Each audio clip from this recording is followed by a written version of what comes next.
multilaterales, hubo 8 de estas rondas, la última de las cuales fue la ronda de Uruguay, que comenzó en 1986, una ronda complicada porque en esa ronda, más allá del desarme arancelario, se abordaron temas nunca antes motivo de negociaciones comerciales, como propiedad intelectual, como comercio en servicios. Se creó un sistema con más dientes en materia de solución de controversias, etcétera. Entonces fue una ronda complicada y bueno, esta ronda resulta que constaba o tenía la participación de 123 países. Hay que recordar que el GATT nació con 23 y generar consensos entre 23 cuando pues eran los tiempos posteriores a la Primera Guerra Mundial, la mayoría estaban destruidos, era relativamente sencillo llegar a consensos. No así para el tiempo en que comienza la ronda de Uruguay, con 123 países y además con una forma de tomar decisiones que es básicamente el consenso. Consenso significa que todos tienen que estar de acuerdo. Con que uno no esté de acuerdo, la ronda se estanca. Y resulta que en 1989 la ronda de Uruguay se estancó, básicamente por el tema del comercio agrícola y los subsidios a los productos agrícolas. Y entonces la crisis fue tan severa en el 89 que muchos países con preocupación veían que el GATT podía colapsar y que el sistema multilateral de comercio podría empantanarse, de manera que empezaron a buscar opciones ante el estancamiento de la ronda de Uruguay. APEC fue creado a iniciativa de Australia, un país extremadamente preocupado por lo que estaba ocurriendo en la ronda de Uruguay. Australia pues es un país que depende mucho del comercio internacional para poder prosperar.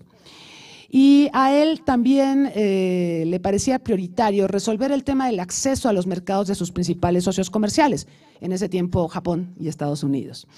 Entonces, Australia buscó reunir a sus principales socios y algunos otros países como Nueva Zelanda, Canadá, etcétera, para generar acuerdos en materia comercial basados en el voluntarismo. Es muy importante señalar que APEC es un foro de cooperación económica Asia-Pacífico, así se llama, pero no involucra tratados jurídicamente vinculantes. Es decir, no tenemos tratados de APEC, lo que tenemos son compromisos expresados por los países, por las economías participantes.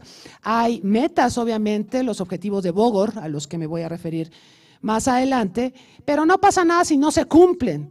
En contraste, por ejemplo, tenemos el caso de la ronda de Uruguay, que finalmente sí terminó en el 94, y la ronda de Uruguay es jurídicamente vinculante para los miembros de la OMC, de manera que si no se cumple con lo haya estipulado, pues hay mecanismos para solucionar controversias y también se contemplan sanciones para quien viole las disposiciones de dicha ronda. En el caso de APEC no tenemos nada de esto. APEC funciona a partir del voluntarismo. Bueno, el primer ministro de Australia, Bob Hawke, era primer ministro en ese tiempo, o Robert Hawke, algunos creen que es Bob Hawke, pero no, Robert Hawke, convocó a una reunión en Canberra en noviembre del 89 a la que asistieron los ministros de Asuntos Exteriores de 12 países que van a ser los fundadores de APEC. La reunión la preside el personaje que ven en la foto. Esa foto no nos la tomamos en Canberra, nos la tomamos en Argentina, porque Gareth Evans, que fue ministro de Asuntos Exteriores de Australia, pues es una gran personalidad en la diplomacia mundial. Él, además de que tiene una producción académica muy importante sobre política exterior de Australia, él fue el que dirigió al comité que redactó el documento de la responsabilidad de proteger para Naciones Unidas en 2001. Es una de las grandes figuras de la diplomacia mundial y él es uno de los padres intelectuales de APEC, por así decirlo. ¿Quiénes son los miembros originales? Bueno, además de Australia, pues su vecinito, no tan cercano. Australia, recuerden que vive la tiranía de la distancia, está lejos de todo, cerca de nada. Lo más cerca que tiene es Nueva Zelanda, y Nueva Zelanda está a varias horas en avión. Además de Nueva Zelanda está Estados Unidos, por supuesto, un socio importante, un aliado importante de Australia. Está Canadá, un país similar en muchos sentidos a Australia, una potencia media como Australia. Está Japón, que en ese tiempo era otro de los grandes socios comerciales de los australianos. Se invitó a Corea del Sur, a Tailandia, a Malasia, Indonesia, Filipinas, Singapur y Brunei. Indonesia es muy importante para Australia, es un país muy cercano y bueno, Indonesia recordamos que ha tenido diversos conflictos, el tema de Timor Oriental y demás que afectan directamente a la seguridad de Australia. En el 91 se adhirieron la República Popular China con Taiwán y Hong Kong. En el año 93 fue cuando nuestro país se adhirió. De hecho, la adhesión de México se logró gracias a que México estaba negociando el Tratado de Libre Comercio de América del Norte con Estados Unidos y Canadá. Y de hecho, la opinión de Estados Unidos, del presidente Clinton, pesa mucho en APEC para que a México se le diera la bienvenida. También en ese año ingresó Papúa Nueva Guinea. Un año después, Chile se adhiere. En el 98 vemos a los 3 últimos países que se suman a APEC: Perú, Rusia y Vietnam. De manera que tenemos en APEC 21 participantes. Hay una lista larga de países o territorios que han pedido su adhesión a APEC, como Timor Oriental, como India, Pakistán, Bangladesh. Estos países dicen que, pues sí, son Asia-Pacífico. Hay quien dice, no, ustedes son Océano Índico, pero ellos quieren ingresar. De todas maneras, está Macao, Laos, Camboya, Mongolia, Costa Rica, Colombia, Panamá, Ecuador, países latinoamericanos con acceso al Pacífico, por supuesto, y Guam. Guam ha dicho que como en APEC no se habla de países sino de economías, y Guam está muy vinculado a Asia-Pacífico, pide que se considere su membresía. Lo que le contestaron es, tú eres parte de Estados Unidos, entonces cállate. Aparte de los miembros que acabamos de referir y de los solicitantes, hay 3 organismos regionales que tienen un estatus como observadores en APEC: la ANSEA, la Asociación de Naciones del Sureste de Asia, el Consejo de Cooperación Económica del Pacífico y el Foro de las Islas del Pacífico Sur.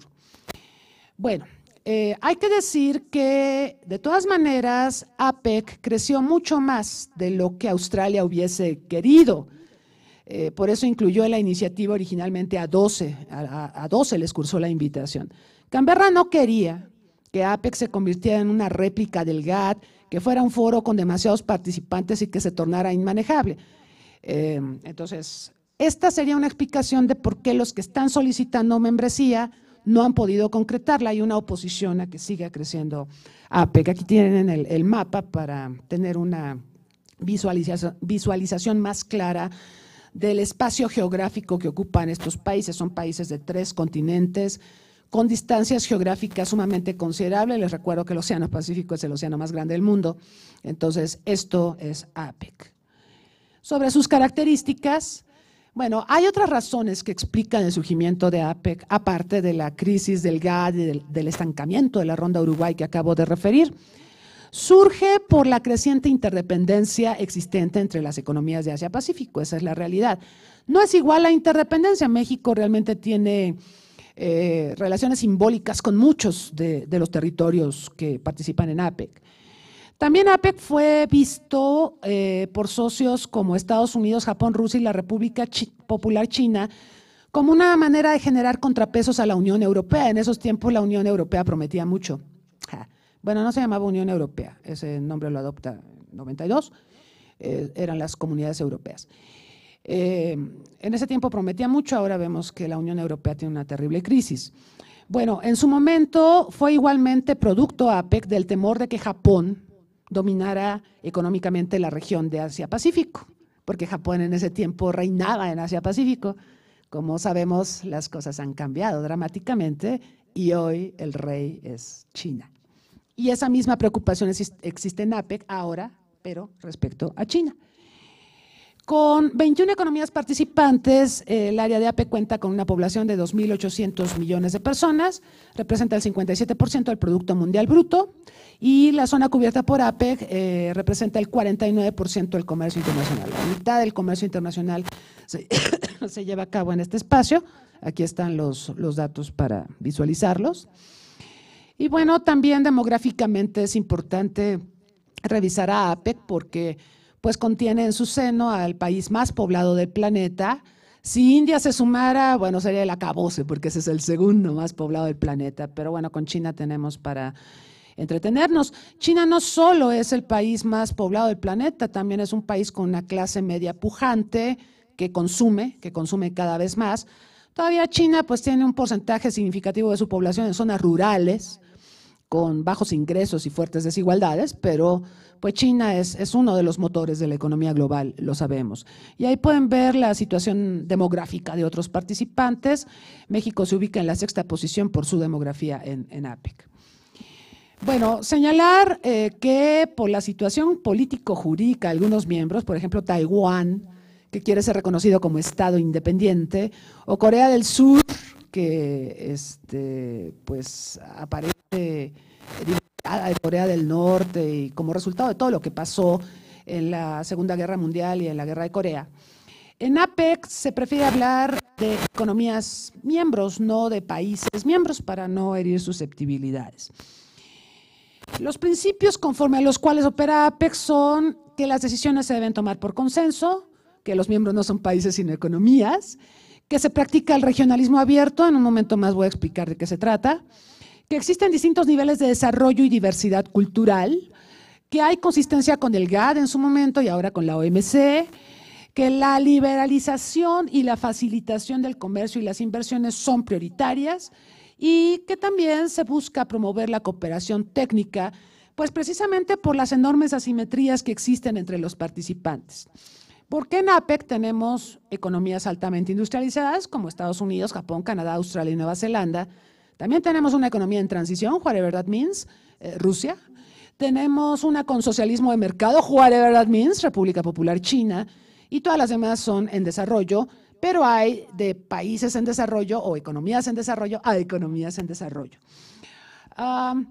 En APEC se ha propuesto el concepto de regionalismo abierto, el cual plantea ir homologando las desgravaciones que ocurran en el interior de este foro hasta empatarlas con las metas de la OMC. Esto es como multilateralizar el proceso. Es una propuesta muy interesante. Porque miren ustedes, en el mundo hay unos 400 procesos de regionalización que parten de la regla básica de todo proceso de regionalización, es decir, 2 o más países se otorgan un trato preferencial que no hacen extensivo al resto del mundo. Multiplíquenlo por 400 y entonces tenemos un infierno, que esa es una de las razones por las que la OMC está en crisis, entre otras muchas. Así que APEC muy responsablemente dijo, sí, nosotros somos un megaproceso de regionalización o de transregionalización, pero nosotros somos muy bien portados y vamos a ir homologando nuestra apertura a las metas de la OMC. Es interesante porque en CEPAL, en la Comisión Económica para América Latina y el Caribe, también se maneja un concepto de regionalismo abierto, pero no es igual que el de APEC. En CEPAL, regionalismo abierto es un proceso de regionalización que se lleva a cabo una vez que las reformas económicas como la apertura comercial, la desregulación y la disminución del papel del Estado en la economía han sido concretados. Es una enorme diferencia, ¿sí? Porque entonces hay incompatibilidades entre ambas propuestas. Para algunas naciones asiáticas y Australia, regionalismo abierto significa abrir las economías a partir del proteccionismo existente, mientras que en América Latina, según la CEPAL, se busca abrir economías que ya son sumamente abiertas, ¿no? Enorme diferencia y con todas las implicaciones políticas que supone esto. Sin embargo, a pesar del regionalismo abierto, que por cierto en APEC lo defienden algunas economías asiáticas y Australia, no todos comparten esa visión, no todos comparten objetivos afines. Basta mencionar que existe una notable diferencia entre modelos económicos aplicados entre las naciones latinoamericanas y las del sureste de Asia que participan en APEC. El papel del Estado en las economías de los socios mencionados varía significativamente. Ahora, sobre las reuniones, no sé qué tanto se vea, si se ve. Se han llevado a cabo diversas reuniones en el seno de APEC. Todo el año hay reuniones para tratar los temas más diversos, educación, cooperación técnica, inversiones, finanzas, etcétera, etcétera, etcétera. Pero digamos que las reuniones más importantes son las cumbres de líderes. Estas no fueron creadas en el arranque de APEC, sino a partir de 1993, cuando tuvo su lugar APEC en Seattle. A partir de ese año, cada año, se llevan a cabo las cumbres de líderes a las que normalmente asisten los presidentes, primeros ministros de las naciones que participan en APEC. Y la idea es hacer una rotación geográfica de manera que cada participante en alguna ocasión albergue una cumbre de líderes de APEC. Por eso les decía que bueno, en el caso de México tuvimos nuestra cumbre en 2002. La próxima cumbre este año va a ser en Papúa Nueva Guinea, en Port Moresby, en la capital. Y bueno, hablando de objetivos y logros, en el año 94, después de que se instituyeron las cumbres de líderes, en el año 94, un año después, hubo una cumbre de líderes en Bogor, en Indonesia, donde los participantes aprobaron las llamadas metas u objetivos de Bogor. Se aprobó contar entre las economías participantes con un sistema de intercambio comercial y un sistema de inversiones abiertos. Y se fijó un calendario de apertura, que para las economías desarrolladas de APEC, como Australia, Nueva Zelanda, Estados Unidos, Canadá, etcétera, sería el año 2010, y para las economías en desarrollo sería el año 2020. Como lo dije en el inicio de la presentación, en APEC no tenemos tratados jurídicamente vinculantes, lo que significa que si no se cumplen las metas de Bogor, pues fuera de la frustración de los participantes no pasa nada, ¿sí? No hay sanciones económicas de por medio, no hay mecanismos para solucionar controversias que se susciten alrededor de este tema, no hay nada. Estas metas de Bogor son consideradas como una suerte de unilateralismo concertado. Se trata de eliminar de manera progresiva las barreras al comercio y las inversiones, y es unilateral en el sentido de que cada economía define sus formas de liberalización, sus tiempos y cómo lo hace, ¿sí?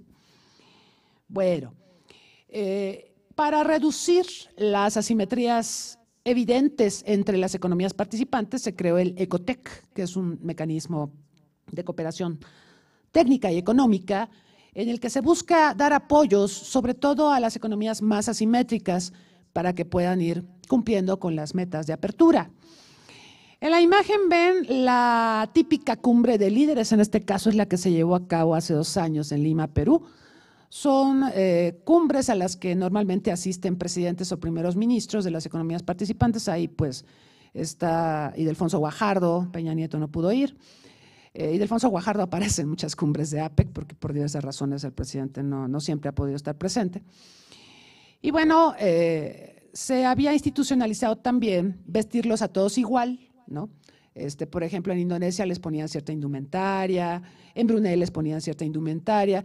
Luego se dijo que eso hacía muy costosas las cumbres. Yo no sé cuánto pueda costar la indumentaria para los mandatarios, pero bueno, hemos visto que en reuniones más recientes ya todos llegan de traje, los señores y las damas con traje sastre o algún traje típico y ya, se acabó. Pero por ejemplo, ahí en Perú les regalaron ese chal, ¿no? Para que todos lucieran similares, ¿no? Ahí pueden ver a Bachelet, que ahora está al frente del Alto Comisionado de Naciones Unidas para los Derechos Humanos. Bueno, un año después de los objetivos de Bogor, en Osaka, se definen los 3 pilares de APEC, que son básicamente liberalización comercial y de servicios, ¿sí? Es decir, no solo se trata de la apertura en bienes, sino también de servicios, la facilitación de negocios y la cooperación económica y técnica que recae en ECOTEC. Y bueno, hay 6 áreas de cooperación que han sido identificadas en APEC, que incluyen capital humano, mercado de capitales, infraestructura económica, tecnologías para el futuro, crecimiento con políticas ambientales amigables y pequeñas y medianas empresas, las famosas pymes. La cumbre de líderes de APEC ha sido también importante porque permite efectuar reuniones bilaterales entre mandatarios de las naciones participantes. Esto ha sido especialmente valioso cuando subsisten en determinadas coyunturas desavenencias o conflictos entre algunos de ellos, por ejemplo, entre China y Estados Unidos, entre Rusia y Estados Unidos, entre Japón y China, entre Japón y Rusia, etcétera. Entonces, las cumbres bilaterales que se pueden realizar dentro del marco que provee APEC han sido consideradas valiosas. APEC también ha insistido en las diversas declaraciones emanadas de las cumbres de líderes de las economías participantes en la importancia de revitalizar al sistema multilateral del comercio y a la ronda de Doha de la OMC, ronda que comenzó el último día de noviembre de 2001 y después de 17 años no puede terminar. Ha sido un infierno la ronda de Doha de la OMC y muestra la terrible crisis que está viviendo el sistema multilateral del comercio en la actualidad. Sobre los retos y el futuro de APEC, bueno, hay muchas cosas que se pueden comentar. Es difícil hablar de una identidad regional en una zona tan dispersa. Ya veíamos en el mapa la dispersión imperante con economías de 3 continentes, con distancias geográficas enormes. Esta es una dificultad, porque entonces se crean subgrupos, ¿no? Por tratarse de socios cuyas culturas son diversas, es difícil generar inercias favorables a la regionalización, más allá de entornos geográficos más próximos de los participantes, ¿no? Esa es una dificultad. Otro punto a destacar es el comercio intrarregional. El comercio intrarregional en APEC es muy pequeño, ¿sí? Los procesos de regionalización en los que el comercio intrarregional es significativo son básicamente la Unión Europea y el Tratado de Libre Comercio de América del Norte a nivel mundial. O sea, de los 400 procesos de regionalización que hay en el mundo, los dos donde vemos un comercio intrarregional destacado son básicamente la Unión Europea y el Telecán. Siendo el Océano Pacífico el más grande del mundo, las distancias son enormes y hay países en Asia y Pacífico Sur con los que México, por ejemplo, tiene relaciones simbólicas. Y ahí pueden ver país por país o economía por economía cómo se da el comercio intrarregional. Por ahí pueden ver a México, pues prácticamente el comercio intrarregional con los socios de APEC. Si quitamos a Canadá y sobre todo a Estados Unidos, pues es mínimo, ¿no? Digo, ahora es muy relevante China, tenemos un enorme déficit comercial con China, pero yo siempre he dicho que las relaciones bilaterales entre México y China las lleva a cabo un solo país, ¿no? China. Pues sí, es triste, pero es real. Sí. Entonces ahí pueden ver el drama del comercio intrarregional. Esto no genera relaciones de interdependencia comercial, no ayuda a que se consolide el proceso, sino que se crean subgrupos donde se desarrolla el grueso del comercio. Con 21 economías participantes, algunos miembros consideran que es un foro inmanejable. Es lo que advertía Australia. Australia dijo, voy a invitar a mis 12 cuates, pero pues creció a 21. Y bueno, Australia cree que 21, esto es impresionante porque pues ahorita la OMC tiene 163, ¿no? Pero Australia cree que con 21 el foro es inmanejable y en donde los temas sustantivos del comercio y las inversiones no pueden prosperar. Y como es un foro de voluntades, como dijimos que en APEC todo es voluntarismo, el incumplimiento, lo reitero, de las metas de Bogor no supone sanción alguna para los participantes. Si lo cumplen, qué padre, y si no, bueno, thank you, try again, ¿no? La República Popular China tiende a ser el país dominante en todas las economías de APEC, lo que ha generado un efecto de desregionalización. Me explico. En el seno de APEC se percibe que este foro no ha sido útil para repeler la dominación abrumadora de Beijing en la zona y se teme que, por el contrario, la intensifique. ¿Se acuerdan que les comenté que una de las motivaciones para crear APEC era el dominio que tenía Japón en Asia-Pacífico? Bueno, pues eso ya pasó, ya es cosa del pasado. APEC está cumpliendo 25 años y ahora el que domina es China. Entonces, hay preocupación por la amenaza china. En este sentido, varias economías que participan en APEC han preferido privilegiar otras iniciativas, por ejemplo, el Acuerdo Transpacífico de Cooperación Económica, el TPP, que está dirigido contra China, ¿sí? Entonces muchas están muy felices de estar en TPP, y cuyas disposiciones son, a diferencia de APEC, jurídicamente vinculantes. Se acordarán que el pasado 28 de abril el Senado mexicano ratificó, ojo, aquí no es voluntarismo, aquí es lo adoptas y es ley, ¿sí? Ratificó el Senado mexicano la participación de México en TPP, entonces ya es ley, ¿sí? Y vienen otras ratificaciones y TPP es un acuerdo anti-China. Entonces, eso le pega a APEC, por supuesto. Otro aspecto a mencionar son los vientos proteccionistas en el mundo, que no operan a favor de APEC. APEC busca una apertura comercial. Pero tenemos a un presidente, como el de la foto, muy pintoresco, Donald Trump, que tiende a favorecer la confrontación con sus socios comerciales. Se ha peleado con la mayoría, con Justin Trudeau en Canadá, se ha peleado con China, la ha insultado N número de veces. Hay un déficit brutal que tiene Estados Unidos con la República Popular China, 6 veces superior al que tiene con México. Nada más que a China no le hace todo el bullying que le hace a México, es una diferencia importante. Se ha peleado con los europeos, en fin, ¿con quién no se ha peleado Donald Trump? ¿No? Con Corea del Norte, con Putin, con esos no se pelea. Bueno, entonces tenemos esta actitud confrontativa donde Donald Trump no suma, sino que resta acuerdos, resta liderazgo. Mantiene confrontación con los socios. Hace un par de meses decide imponer aranceles al acero y al aluminio. Son medidas sobre todo dirigidas contra China, ¿no? Pero afecta a todos los socios comerciales porque ni siquiera los que estamos en el Tratado de Libre Comercio de América del Norte, el todavía tratado trilateral, nos exentó de esta disposición. Entonces esto generó una suerte de guerra comercial donde todos aplican represalias comerciales contra Estados Unidos y Estados Unidos responde con más represalias. Entonces, lo que puedo decir es que APEC surgió como resultado de la crisis del multilateralismo comercial del entonces GATT. Sin embargo, después de 25 años de vida de APEC, la crisis del multilateralismo subsiste. Ahora con la OMC, no se vislumbra que APEC pueda ser un actor fundamental para dar nuevos bríos a esa institución, despite the fact that en cada cumbre de líderes de APEC hay un llamado a apoyar al multilateralismo, a la OMC y a la Ronda de Doha. A pesar de este llamado, pues no pasa a mayores.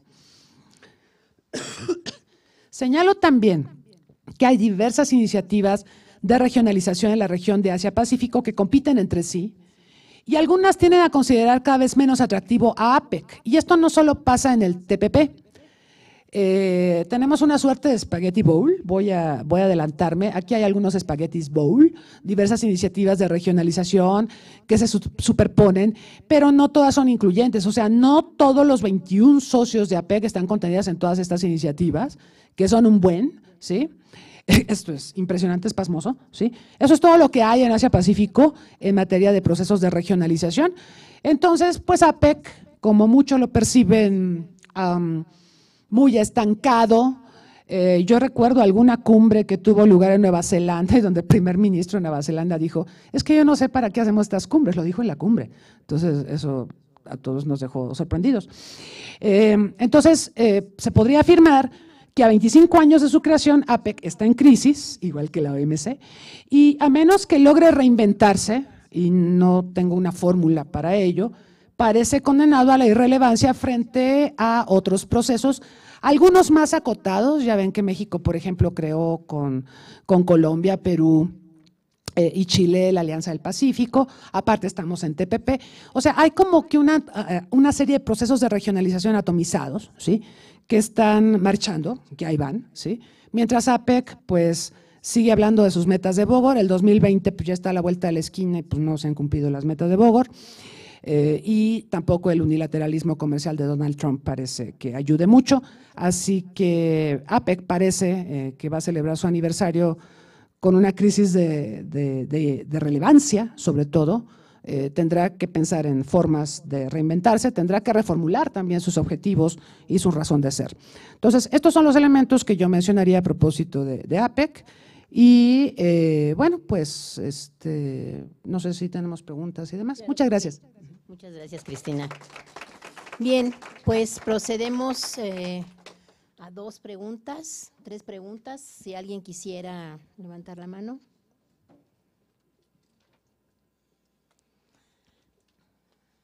Ernesto, tú estás pensando. Están pensando. Muy interesante la intervención. Gracias. Te dejo la… Sí, me gustó mucho la intervención. Gracias. Muchas gracias por la presentación. Una pregunta que nos queda siempre en el tintero tiene que ver con la participación de México en APEC.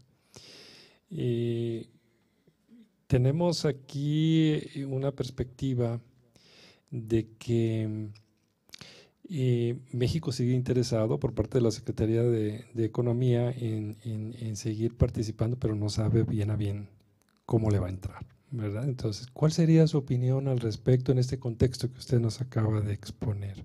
Esa sería mi pregunta. ¿Recogemos otra pregunta? Sí, yo creo que es otra pregunta.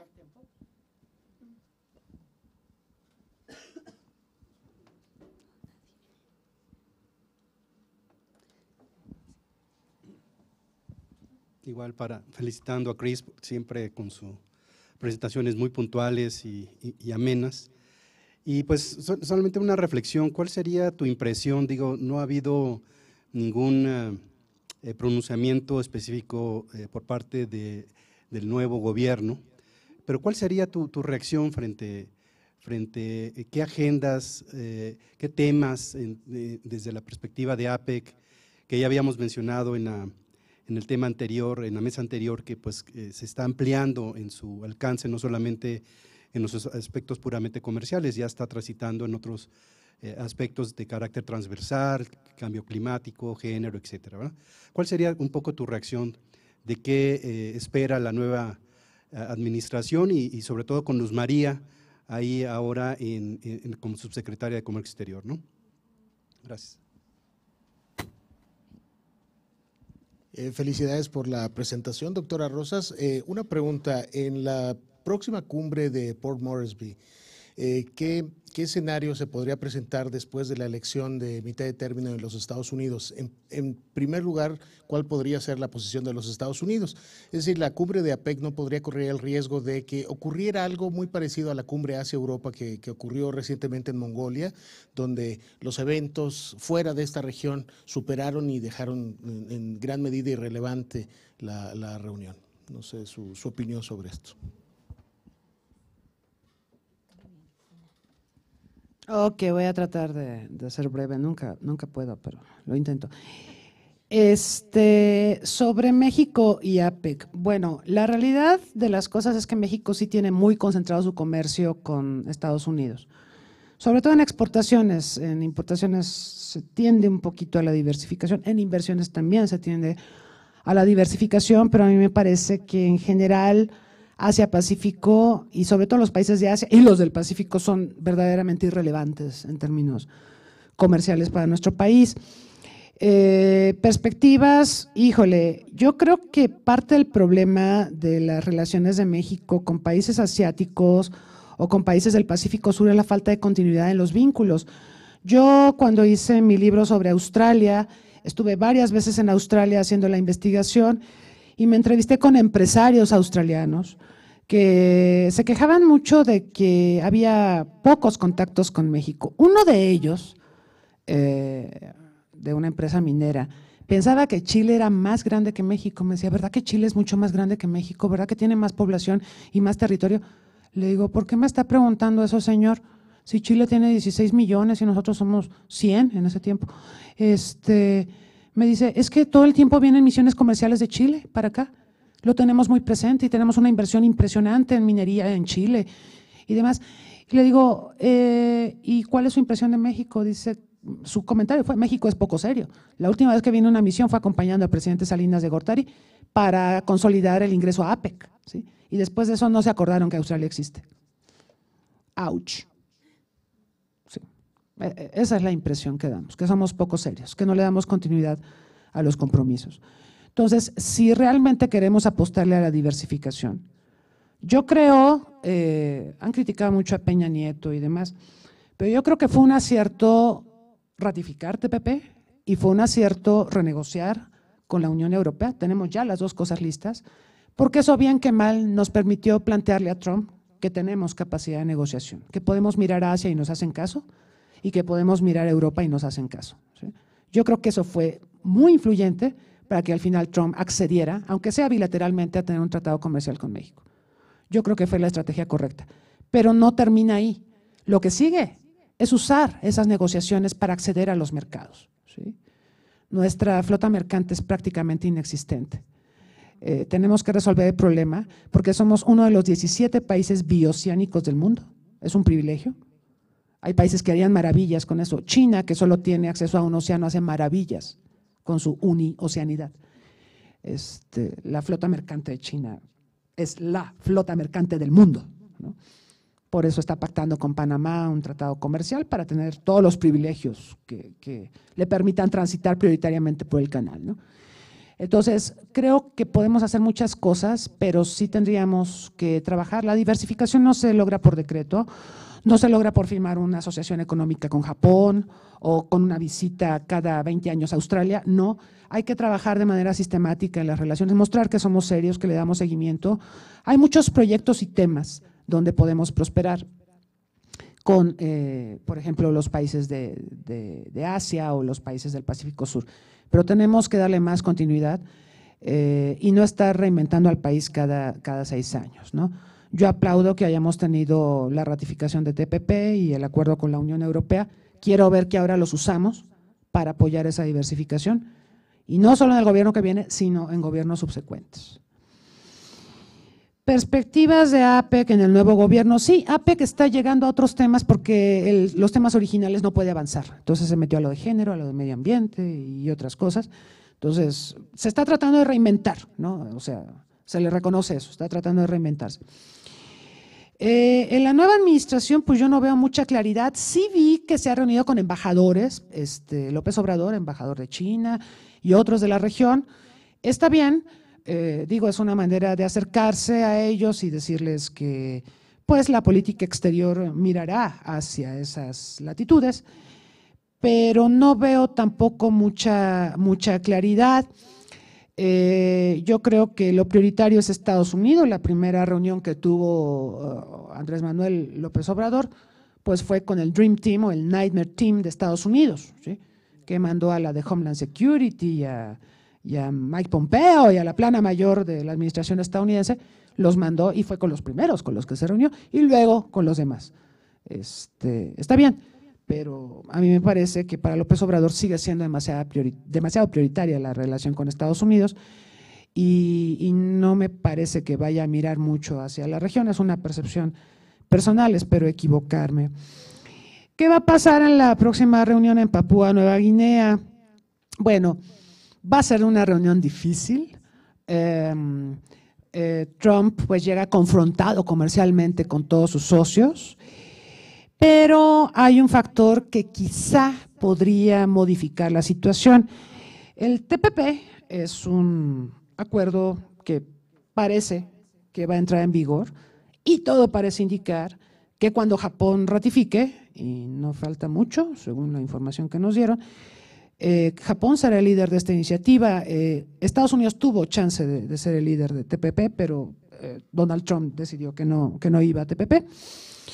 Entonces, tal vez Estados Unidos, tal vez Trump podría buscar revitalizar los vínculos en APEC para tener una mayor presencia en la región, pero es difícil porque él ha generado una percepción proteccionista en sus socios comerciales y una posición de intransigencia y de poca prestancia a negociar.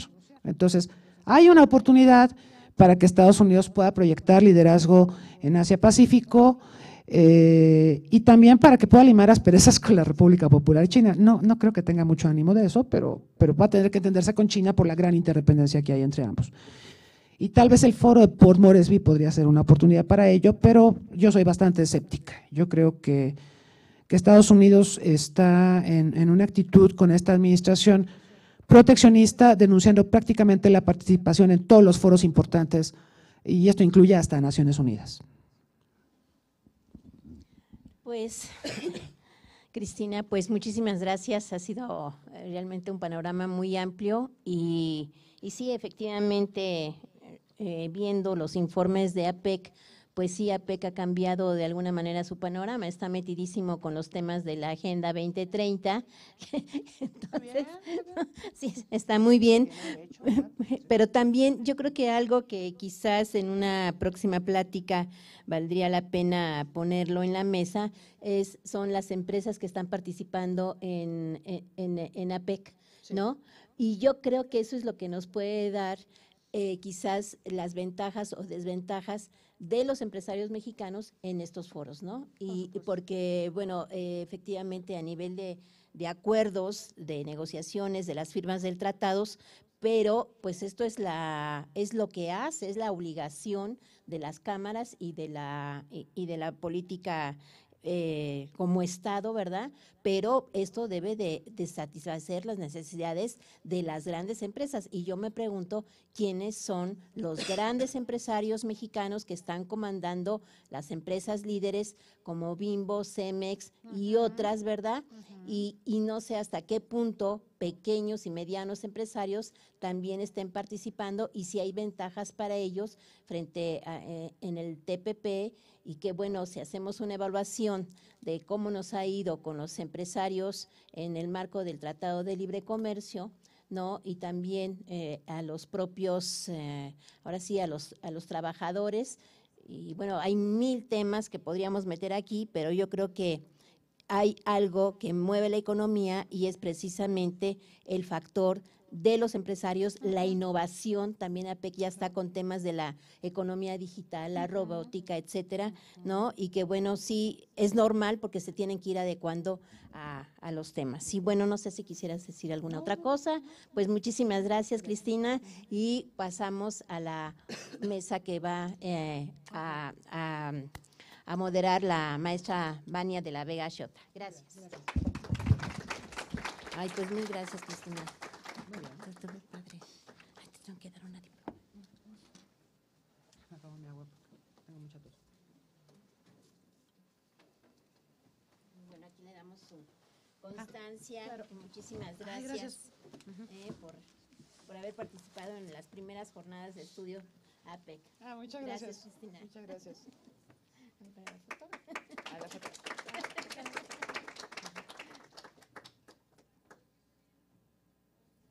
Muy bien. Gracias. Bueno.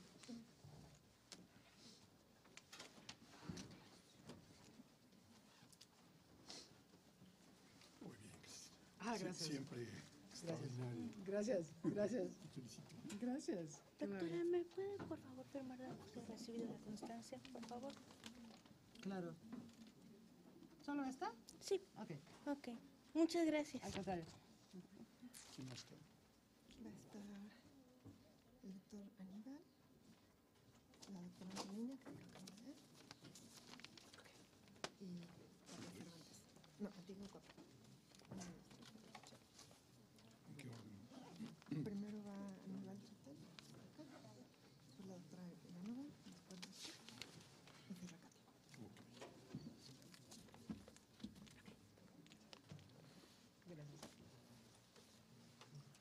Doctora, muchísimas gracias. Gracias. Es usted muy amable y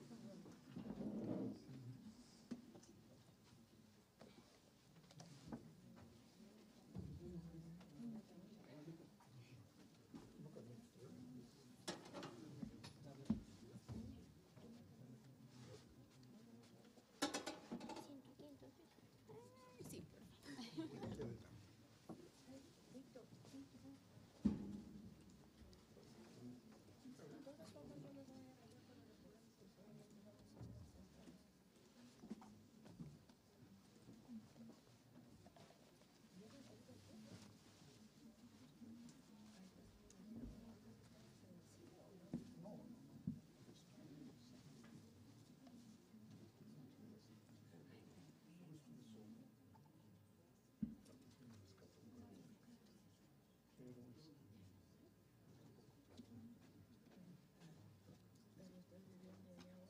Muchas gracias.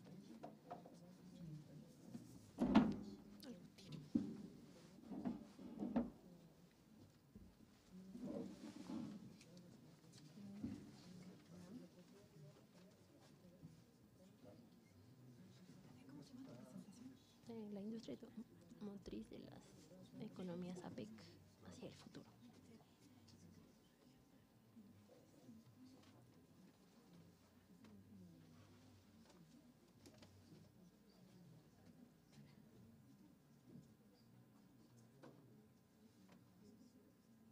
¿Me prestas tu memoria otra vez?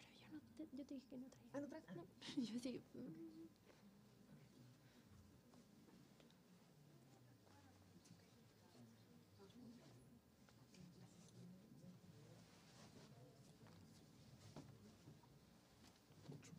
Mucho gusto. Katia Cervantes.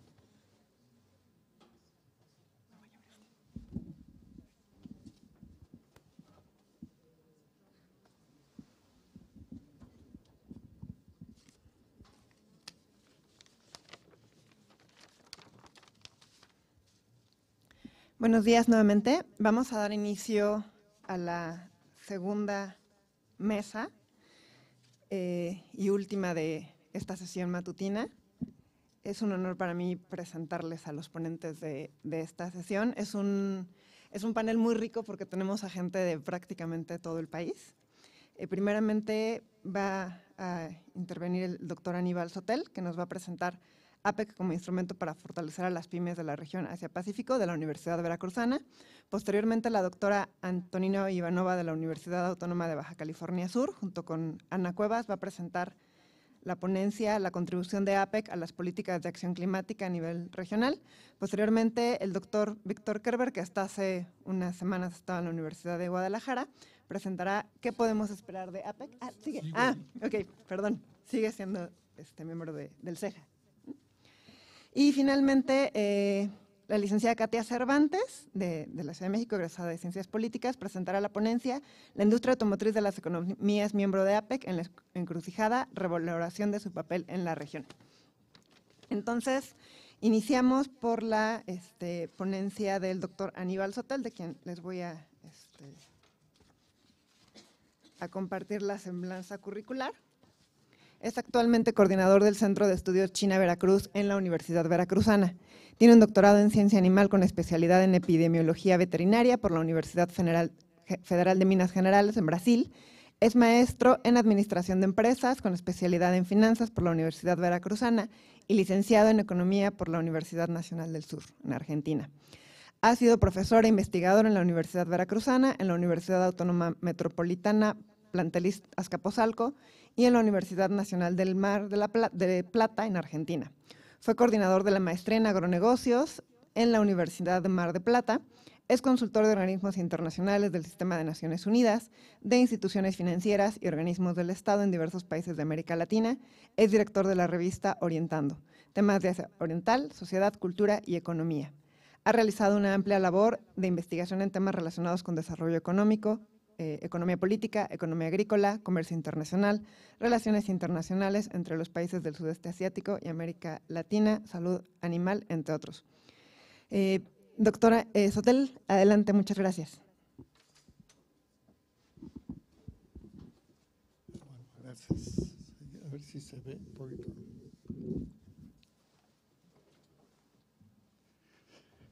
Buenos días a todos, a todas.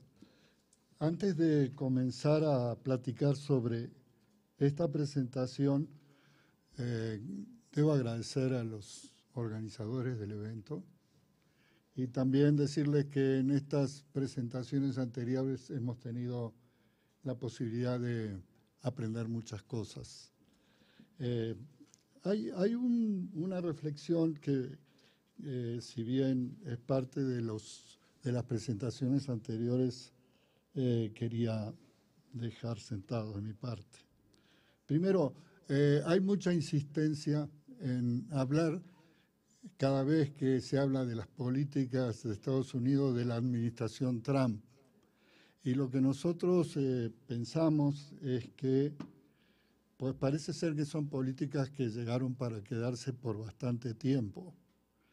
Y no pensar que solamente esta es una cuestión coyuntural de un señor que está fuera de contexto. Digo porque si, como parece, algunos indicadores económicos fundamentales de la economía norteamericana se sustentan en base a estas políticas, es altamente improbable que esto se modifique en el corto plazo. Eso por un lado. Por otro lado, me parece que tal vez la gran ventaja actual de APEC frente a las demás estructuras multilaterales es justamente que sea un mecanismo no vinculante y que entonces abre la oportunidad de discutir con mayor amplitud muchos temas, sobre todo, como bien platicó el doctor Ramírez en su momento, a partir del 2001, cuando se abre la posibilidad de que se incorpore una canasta muy amplia de temas, entre los que se incluye, por ejemplo, lo que vamos a ver a continuación. Por otra parte, pues sería muy interesante debatir sobre la posibilidad si realmente México puede liderar un proceso de organización, digamos, de países en donde en estos acuerdos que son vinculantes, ahí sí se ve claramente la necesidad de algunos países de ejercer hegemonías, ¿no? El caso de China, claramente, comparto con ustedes, estuve ahora en un evento en estos días en la ciudad de Nanjing y se ve el interés de China de que la ruta y la franja de la seda sea un proyecto obviamente mucho más trascendente que lo que sería el marco APEC. Como ustedes saben, ya están incorporados como alrededor de 80 países.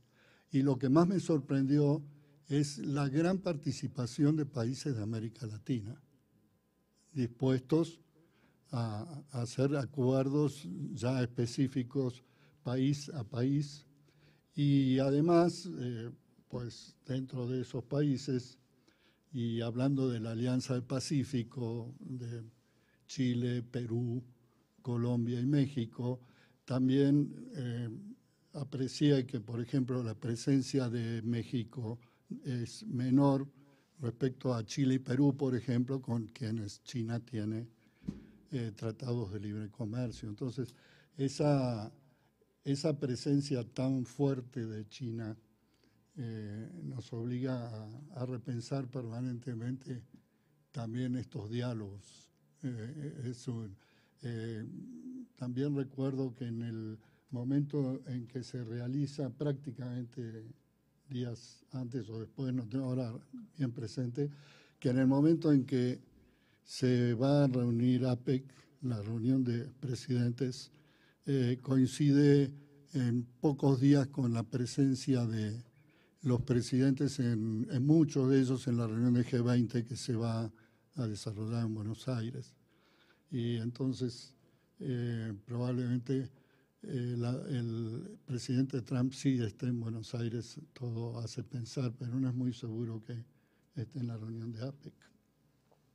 Bueno, lo primero, después de este comentario general, es compartir con ustedes que nuestro centro de estudios de la Universidad Veracruzana está cumpliendo 10 años, Centro de Estudios China Veracruz está cumpliendo 10 años de actividad en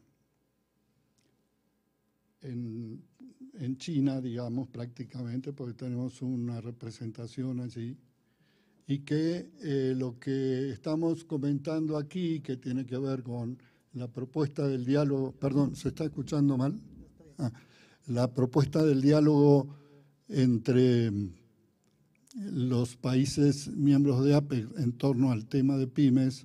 Nosotros estamos en este esfuerzo de los últimos 10 años, todos los años llevando delegaciones de pequeñas y medianas empresas de Veracruz, estableciendo un curso que se llama un curso de cultura y negocios en China, en donde aparte de una fracción de actividades de orden más académico, realizamos rondas de negocios con estas empresas medianas y pequeñas con resultados bastante interesantes y replicables, en mi opinión, a cualquiera de los otros países importantes de miembros de APEC. Por lo tanto, es una reflexión sobre las pymes que se apoya en parte en la experiencia que venimos haciendo como centro de estudios.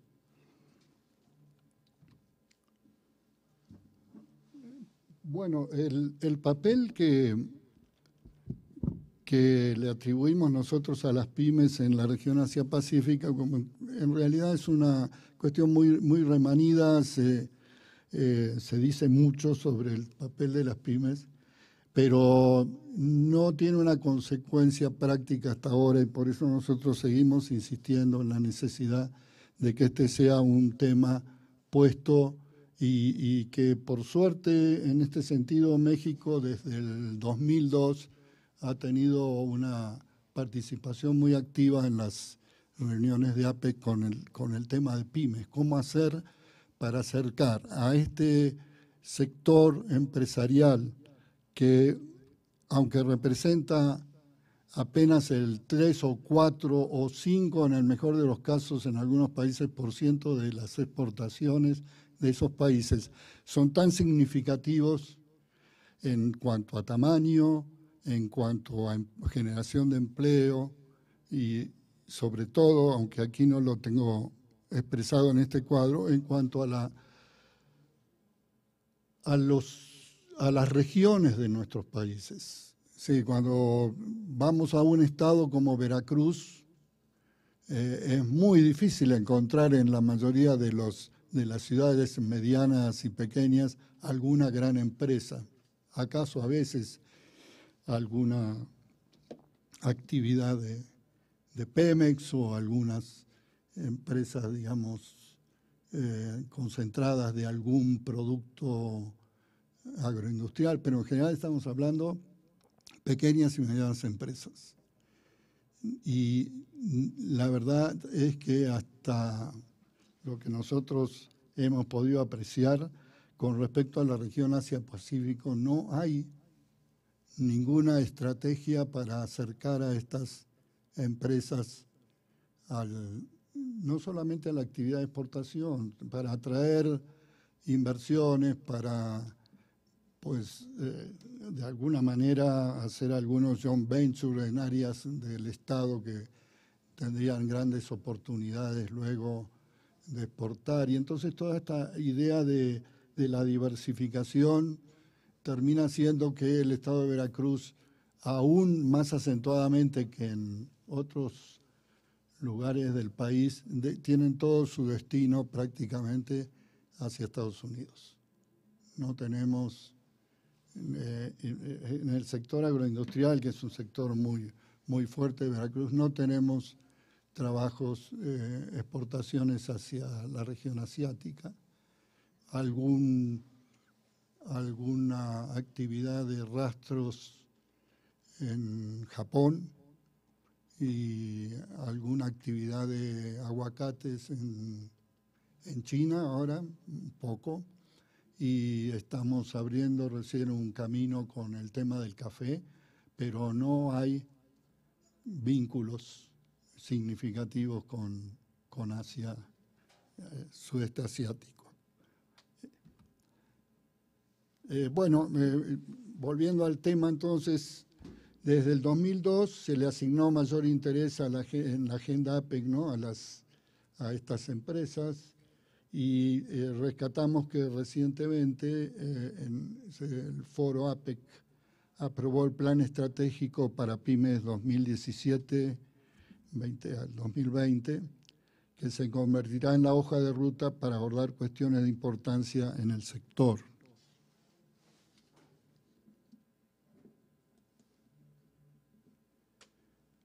En las sucesivas declaraciones anuales hemos hecho un recorrido desde las primeras reuniones de presidentes.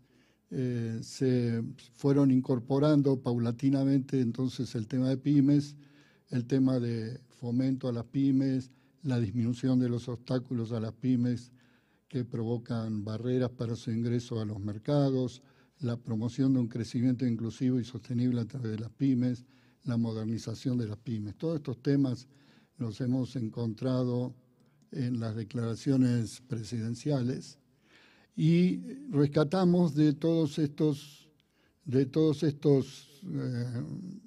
estas intenciones lo que fue el intento, o lo que es el intento de elevar la competitividad de las pymes a través del Centro de Oportunidad Digital APEC, creado por las autoridades de Taiwán y que fue aprobado en 2007.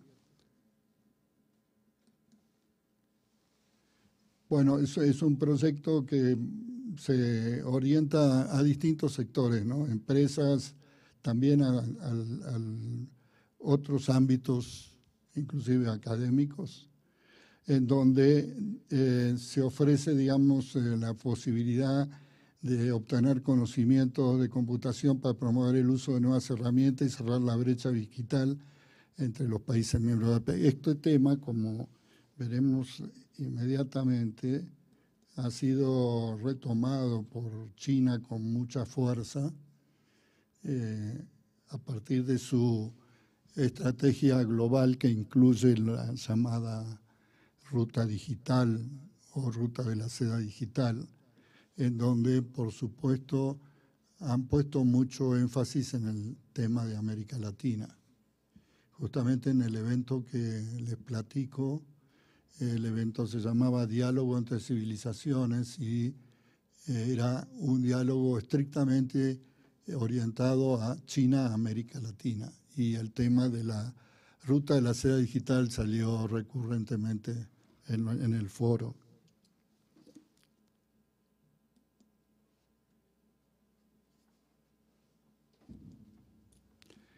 Aunque no estoy hablando de una pequeña empresa ahora, porque este señor representa una gran empresa, como ustedes saben. Sí me parece interesante su reflexión, ¿no? Y yo la aplico específicamente al tema de las pymes. Creo que tiene mucho que ver con nuestra preocupación.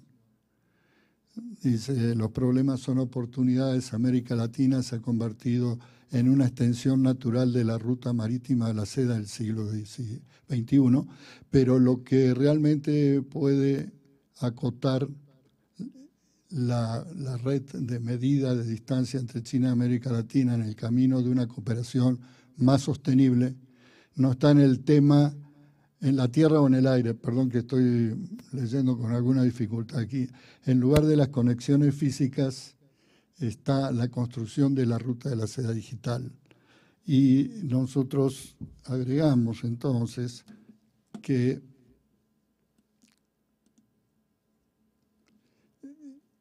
a ver si puedo, bueno, es que me han pedido aquí que concluya. Bueno, la idea es entonces aprovechar tanto las propuestas de APEC como las propuestas de la iniciativa de China para que a nivel interno, es un problema más nuestro, digamos, entre las empresas, el sector académico y el sector público, se construya un acercamiento a que las empresas pequeñas y medianas tengan la infraestructura necesaria a sus niveles locales. Entonces dice, lo hemos presentado en un libro que fue publicado el año pasado, y destacamos entonces que en esta oportunidad es la necesidad de desarrollar las condiciones que mejoren el nivel de las pequeñas unidades urbanas y regiones rurales, la infraestructura local y el conocimiento sobre el uso de las TIC por parte de las empresas. Será la forma de integrarse a las oportunidades que ofrece APEC y la iniciativa china. Las pymes continúan creciendo en su consideración en la próxima agenda y el sector académico puede realizar importantes contribuciones al tema. Y en tal sentido, aquí propongo que México pudiera tener un papel protagónico en este campo. Muchas gracias.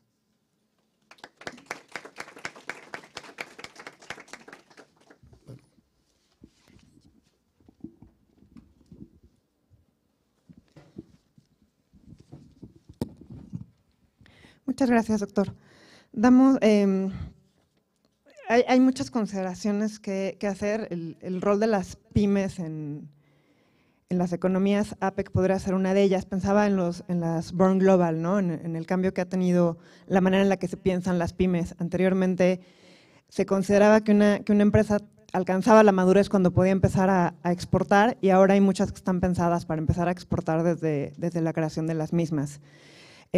También me llama mucho la atención la alusión a The Belt and the Road Initiative, que justamente pareciera quitarle el foco a la región del Pacífico para ponerlo nuevamente en regiones que parecían un poco relegadas, como por lo menos Asia Central, Asia del Norte y demás. Y finalmente el nuevo rol de las empresas, por ejemplo Alibaba Group, dicen, bueno, pues es que resulta que ni Facebook ni Twitter producen información, Airbnb no tiene un solo hotel, y bueno, y Alibaba no es un productor, al igual que Amazon, no es productor y simplemente se dedican a la logística, ¿no? Y son las empresas que ahora están definiendo la manera en la que se mueve el comercio internacional. Muy bien, nuestra segunda ponente para esta mesa es la doctora Antonina Ivanova, quien es profesora investigadora del Departamento de Economía y coordinadora del Centro de Estudios APEC de la Universidad Autónoma de Baja California Sur. Es miembro del Sistema Nacional de Investigadores, nivel 2. Desde 2002, miembro del Panel Intergubernamental del Cambio Climático, IPCC, en el marco de la ONU. Representó a México en el buró del panel anteriormente mencionado como vicepresidenta del Grupo de Trabajo 3 Mitigación, 2008-2016. Doctora en Economía por la UNAM con mención honorífica, con postdoctorado en Estudios de la Paz por la Universidad de Bradford, licenciada en Relaciones Económicas Internacionales y maestra en Periodismo Económico por la Universidad de Economía Internacional, Bulgaria, el Instituto en Integración Europea, Bélgica. Es miembro del Cuerpo Académico Consolidado Estudios Regionales y del Pacífico. Realiza investigación sobre cooperación internacional en acción climática, turismo y desarrollo sustentable. Autora o editora de 23 libros y más de 200 artículos en revistas arbitradas y profesora invitada en diversas universidades nacionales e internacionales. Doctora Ivanova, muchas gracias. Adelante. Muchas gracias, Doña. Primero, expresar mi gran satisfacción de participar en este evento tan importante sobre APEC. Agradecer a los organizadores del evento por la invitación que me dirigieron para participar.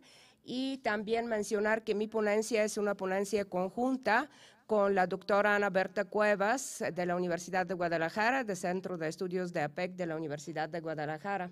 Entonces, en esta ponencia nos estamos centrando sobre un aspecto muy importante que es la acción climática a nivel internacional. Como sabemos, en 2015 ya cumple 3 años prácticamente el Acuerdo de París, que está sustituyendo el Acuerdo de Kioto, donde los países de todo el mundo están asumiendo unos compromisos voluntarios nacionalmente determinados para disminuir sus emisiones de gases con efecto invernadero y también realizar acciones de adaptación. Este mismo año 2015 también cumplen ya 3 años los Objetivos de Desarrollo Sustentable, que están sustituyendo los Objetivos de Desarrollo del Milenio, o la así llamada Agenda 2030. En este sentido, tenemos que mencionar que los Objetivos del Desarrollo Sustentable, a diferencia de los Objetivos de Desarrollo de Milenio, ya están incluyendo muchos temas relacionados con el medio ambiente.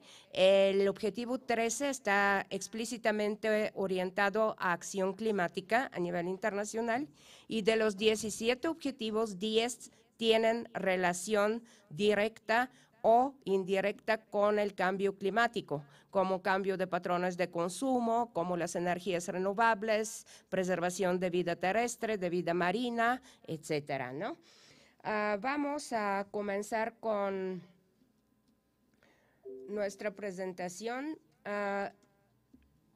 Aquí estamos viendo la evolución de la temperatura global desde 1880 a 2017. Prácticamente podemos ver que las elevaciones de la temperatura han sido mucho más fuertes desde 1800 hasta la fecha. ¿Por qué se da esto? Porque en 1800, 780, 800 empieza la revolución industrial en Inglaterra, seguida por Alemania, Francia, otros países, y esto lleva a la acumulación de gases con dióxido de carbono en la atmósfera terrestre. Las tendencias de acumulación de estos gases están coincidiendo con el calentamiento global. Y se está calculando, ahorita tenemos un aumento de las temperaturas preindustriales de 0.9 grados centígrados y esto ya nos está llevando a algunos eventos de gran envergadura que están afectando la afectación, el desarrollo económico, el modo de vida de las personas y también la biodiversidad, también los recursos hídricos indispensables para nuestra sobrevivencia y también está afectando, por supuesto, el régimen de comercio, ¿no? Cuando se dijo, por ejemplo, que APEC en 2001, 2002, lo mencionó uno de mis colegas que me presidieron, adoptó en su agenda lucha contra el terrorismo, ¿no? ¿Por qué la adoptó esta lucha contra el terrorismo? Porque el terrorismo está afectando mucho las relaciones comerciales. Y aunque el objetivo principal de APEC siguen siendo las relaciones comerciales, hay muchas cosas que los pueden afectar y entre estos es el cambio climático con los huracanes de mayor fuerza, con el calentamiento, pérdida de cosechas, seguridad alimentaria, etcétera, etcétera. Inclusive los derechos humanos, las migraciones climáticas que ya tenemos y exactamente en las islas pequeñas de Asia-Pacífico son las más afectadas por la elevación del nivel del mar. Kiribati, Vanuatu, Fiji ya tienen migrantes climáticos que se van a ciertas partes de Nueva Zelanda, de Australia, comprando tierra a sus gobiernos o bien por cortesía de los gobiernos de Nueva Zelanda o Australia. En este sentido, podemos ver cuál es el régimen internacional del cambio climático. Aquí tenemos la Convención Marco de las Naciones Unidas de Cambio Climático. Esto es el régimen internacional, donde tenemos el Acuerdo de París que ya mencioné, los Objetivos de Desarrollo Sustentable, el Protocolo de Kioto, que está válido hasta 2020, cuando se va a sustituir por los Acuerdos del París. Y tenemos el Panel Intergubernamental de Cambio Climático, donde participan 183 países que cooperan en cuanto a toda la ciencia que se ha producido para registrar lo que se da en sentido del cambio climático, tanto aumento de las temperaturas, afectación de los océanos, blanqueamiento de corales, etcétera, como en los otros dos grupos de trabajo, la mitigación, que es la primera gran vertiente de la acción climática, cómo disminuimos las emisiones de gases con efecto invernadero, o sea, cómo atacamos las causas de cambio climático, y el tercer grupo de trabajo que trabaja con adaptación. O sea, ya tenemos los impactos, no es que los vamos a tener en 20, 30 o 100 años, ya los estamos viendo, entonces tenemos que adaptarnos, ¿no? Por ejemplo, tener cosechas con cultivos más resistentes a falta del agua, otras tecnologías de riego, los artes de pesca, adecuarlos a las especies que van a ser más abundantes en estas condiciones, saber que algunas especies van a disminuir o van a migrar hacia el norte, etcétera. Estos son los tres grupos de trabajo.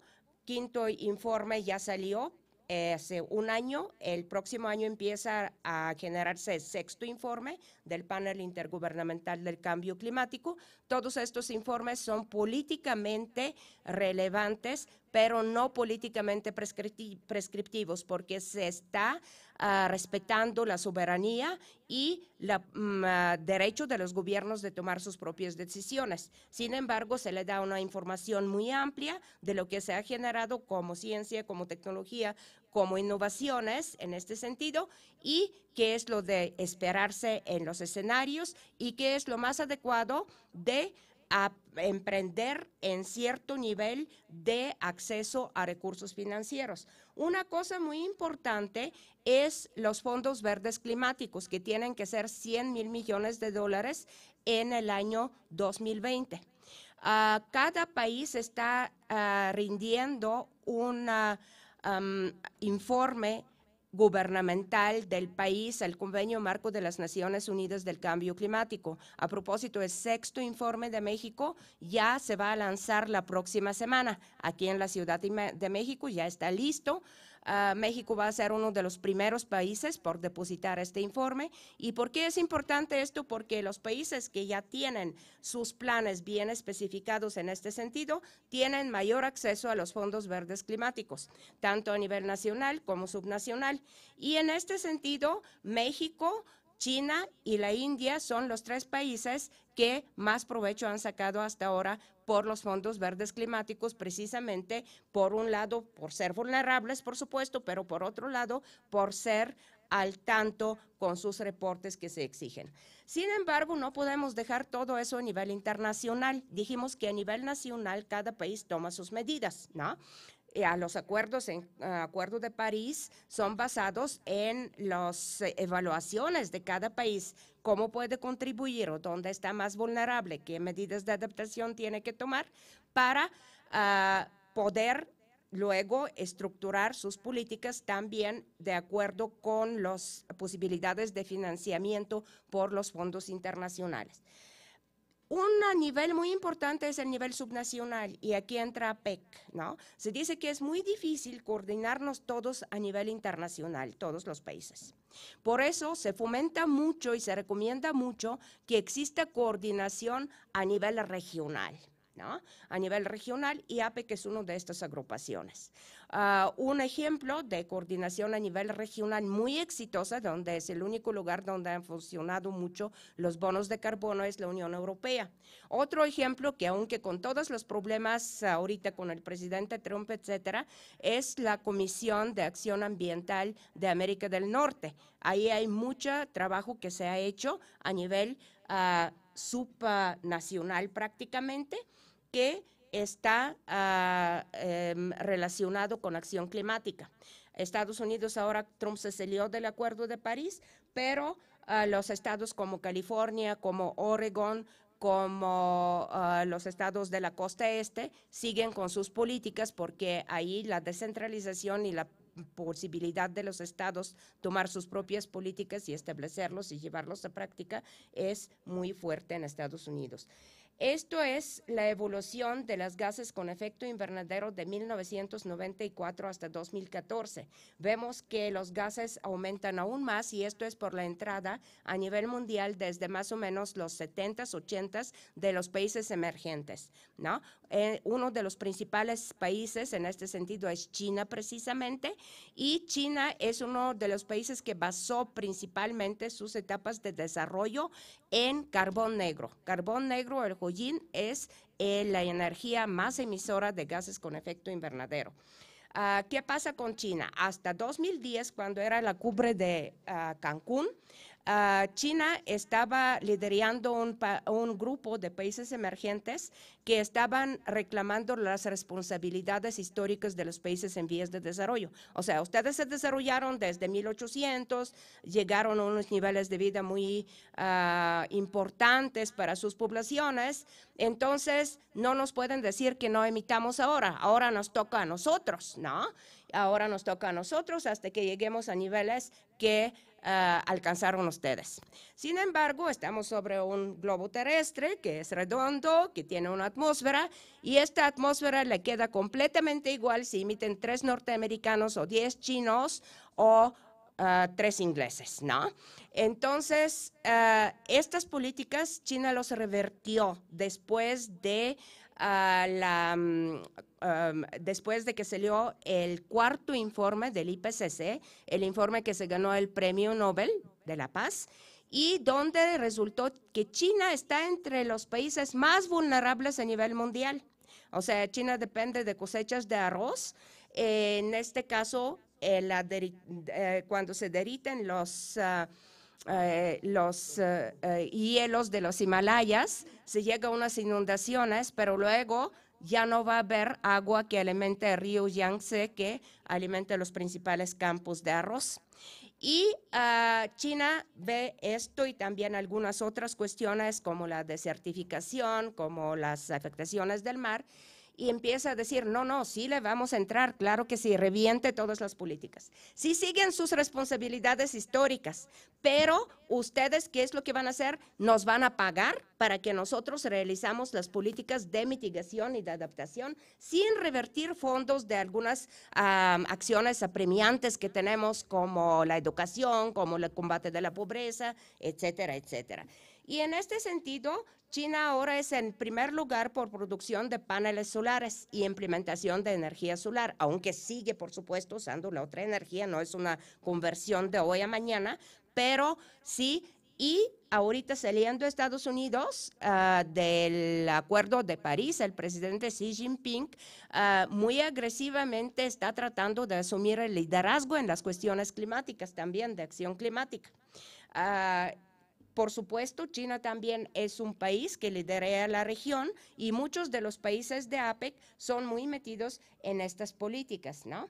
Ahora, tenemos algunas observaciones aquí que el régimen internacional del cambio climático no está a la altura todavía del reto climático que tenemos, porque si seguimos así como lo estamos haciendo hasta ahora, vamos a llegar a 4 grados centígrados para el año 2100-120, y esto quiere decir que podemos tener algunos eventos abruptos de extinción de varias partes de la biodiversidad, de sequías, de elevación del nivel del mar. O sea, ya están las mapas de los pronósticos donde desaparece, por ejemplo, todo Miami, todas las costas de China del Este, etcétera.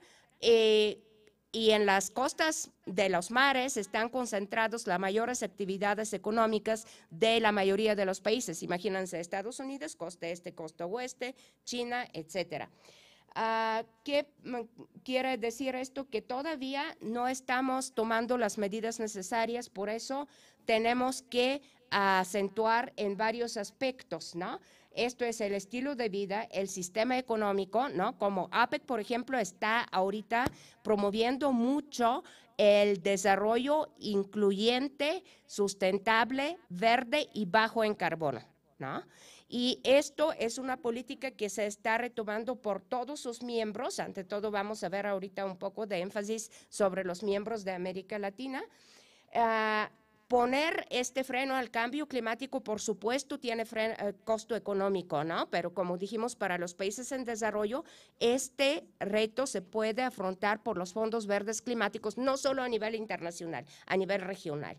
El hecho de que México, Chile y Perú están participando en APEC también le da posibilidad de financiarse de los fondos de APEC que tiene para estas cuestiones y también tener acceso a los bancos regionales a nivel cuenca del Pacífico. Y también, por supuesto, un reto ahorita muy importante es juntar la inversión pública con la inversión privada. Y APEC también tiene políticas en este sentido de promover la participación privada o las asociaciones públicas privadas, ante todo en el campo de energías renovables y de la ciencia y tecnología, porque las nuevas tecnologías son muy importantes en este sentido. Los daños ambientales mundiales entre 1994 y 2018 han llegado a 9.480.000 desastres naturales. El costo económico es 2.842.9 billones de dólares, o sea, miles de millones de dólares, y tenemos como más de 1,5 millones de personas fallecidas, ¿no? Todas estas cuestiones son muy exacerbadas por el cambio climático. 70% tiene relación directa con el cambio climático. En caso de huracanes, aunque no hay relación directa, que haya más huracanes, ya se ha demostrado con 90% de certeza que su fuerza sí se incrementa por el cambio climático. Por ejemplo, Katrina, el primer huracán que pasó, que dañó Nueva Orleans, no fue calculada su fuerza por el país más avanzado del mundo, Estados Unidos, precisamente porque no fue tomada en cuenta la temperatura del agua por la que pasó el huracán, que debía de ser más fría en este tiempo, ¿no? Y bueno, ¿qué es lo que puede ayudar a los países de APEC? La APEC tiene emisiones de dióxido de carbono muy altos en este sentido. 63% de las emisiones de dióxido de carbono en el mundo se generan por los países de APEC. Dentro tenemos Estados Unidos, Canadá, etcétera, ¿no? Tenemos China, que es uno de los grandes emisores, tenemos Japón, ¿no? Tenemos Corea, etcétera. Entonces, si estos países toman medidas a nivel regional, imagínense qué impacto grande va a tener. Se puede impactar como 70% de emisiones a nivel mundial. Bueno, y aquí podemos ver en este mismo diagrama que América Latina genera solo 5% de las emisiones. Pero ¿por qué debe preocuparse por las acciones climáticas América Latina, aunque genera pocas emisiones?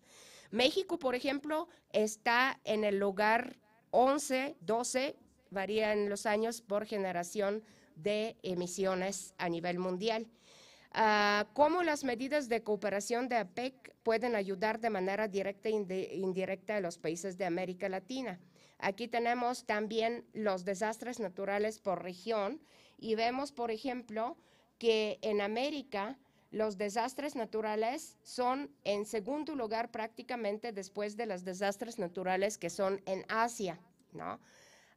Total de las personas fallecidas por desastres, aquí tenemos que 22% son en América Latina, muchas veces porque como en los terremotos de Haití, etcétera, la capacidad de respuesta no está la adecuada. Todos los elementos que están afectando son huracanes y ciclones más frecuentes e intensos, nivel del mar, olas de calor, enfermedades, dengue, chikungunya, ¿no? Zika, todo esto. En México no había chikungunya y Zika hace 2 años. Ahorita están. ¿Por qué? Porque los mosquitos viven más tiempo y porque hay más lluvia por los ciclones que se estanca y promueve su esparcimiento prácticamente. Bueno, la reserva de terreno cultivable más grande del mundo se concentra en América Latina. El 47% de la superficie de la región está cubierta de bosque. Brasil, Perú, Colombia, Ecuador, México y Venezuela albergan entre 60 y 70% de toda la forma de vida en el planeta. La tercera parte de los recursos hídricos renovables del mundo se encuentra en la región de América Latina. Disminución de los rendimientos de los cultivos, que es la seguridad alimentaria, y tenemos pérdida de glaciares en los Andes altos, ¿no? Ahora, estos son los impactos en general, como los hace el informe del cambio climático del IPCC para la región de América Latina, pero prácticamente todos de estos se pueden relacionar con los miembros de APEC también. Aquí tenemos una cosa muy importante de los bosques también, en lo que nos podemos relacionar en cuanto a los bosques. Aquí tenemos que los bosques, aparte de que disminuimos las emisiones por energías alternativas, etcétera, los bosques son secuestradores de carbono. Entonces, una importante acción es de proteger a los bosques para poder secuestrar las cantidades emitidas de dióxido de carbono en el aire.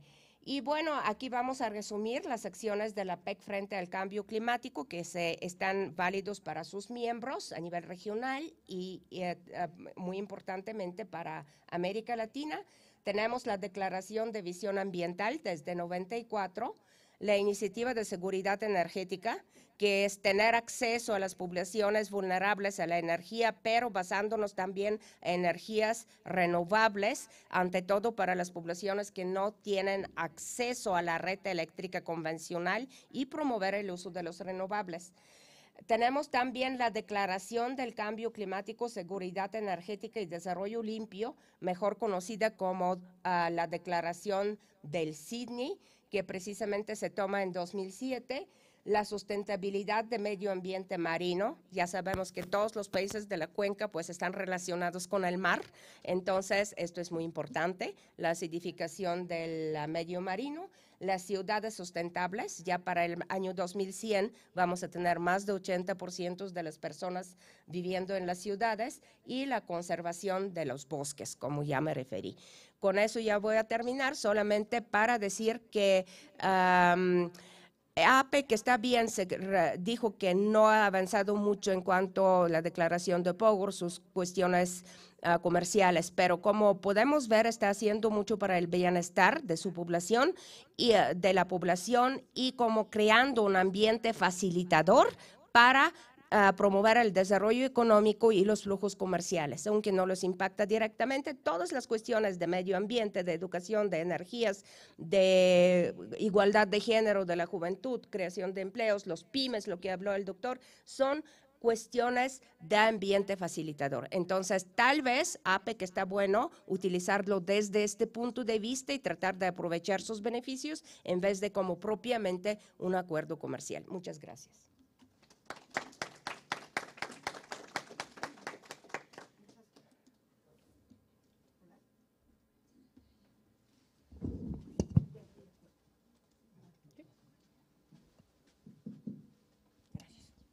Es sin duda un tema que a todos nos atañe. esperamos que el próximo año podamos ver el resto de las reflexiones de la doctora Ivanova en el libro que planeamos publicar. Rápidamente, es sumamente relevante el tema del manejo de los desechos, sobre todo por las economías que están incluidas en APEC, ¿no? El factor China es decisivo por el manejo de desechos no solamente de la basura tradicional, sino de los desechos digitales y de los desechos tecnológicos.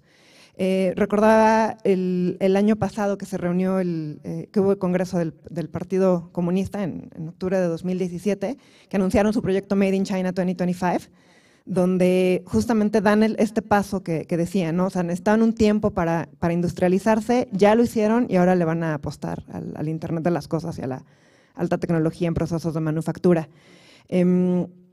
Y sí, efectivamente, pues todos vamos en el mismo barco, estamos en un solo globo terráqueo y no solamente se afectan las economías que se están desarrollando, ¿no? Se habla mucho de cuando cambie el nivel del mar, qué va a suceder con las economías del Pacífico, pero justamente este verano los países nórdicos enfrentaron una de sus crisis agrícolas, agropecuarias más fuertes, porque pues gracias a las altas temperaturas tuvieron que hacer cambios significativos en su ganado, ¿no? Hubo cabezas que tuvieron que sacrificar porque pues literalmente no tenían pasto para poder alimentarlas. En fin, pasamos a la siguiente ponencia del doctor Víctor Kerber, quien se tituló en la licenciatura en Relaciones Internacionales por el Colegio de México y realizó estudios de maestría y doctorado en Desarrollo Económico en la Universidad de Sofía, en Tokio. También llevó a cabo estudios sobre cultura de negocios en el Instituto de Estudios Internacionales de Fujinomiya, Japón. Cuenta con otro doctorado en Ciencias Sociales por el Colegio de Michoacán y ha sido invitado a dictar cátedras en la Universidad de Filipinas y la Universidad de Keio, en Tokio, entre otras. Fue profesor de planta en el TEC de Monterrey, donde impartió clases sobre diplomacia y política exterior de México en la Escuela de Gobierno y Transformación Pública. Actualmente es investigador invitado del Departamento de Estudios del Pacífico de la Universidad de Guadalajara. Como diplomático, representó a México en diversas reuniones internacionales y de la Conferencia para la Cooperación Económica en el Pacífico y el Foro para la Cooperación Asia-Pacífico. Del 93 al 96 fue cónsul de México en Osaka, Japón, y fungió como coordinador de asuntos internacionales de la Jefatura de Gobierno del DF durante la gestión del licenciado Marcelo Ebrard. Doctor, muchas gracias. Adelante.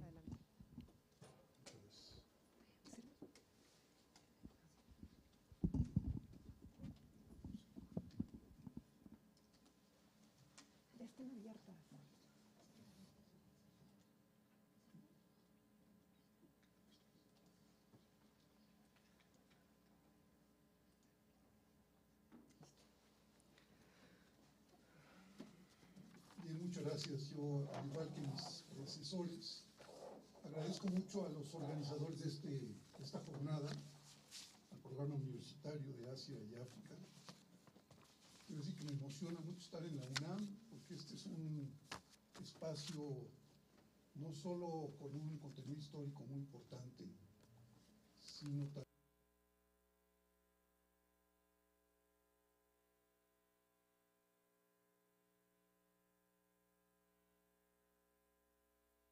obviamente va a ser sobre APEC.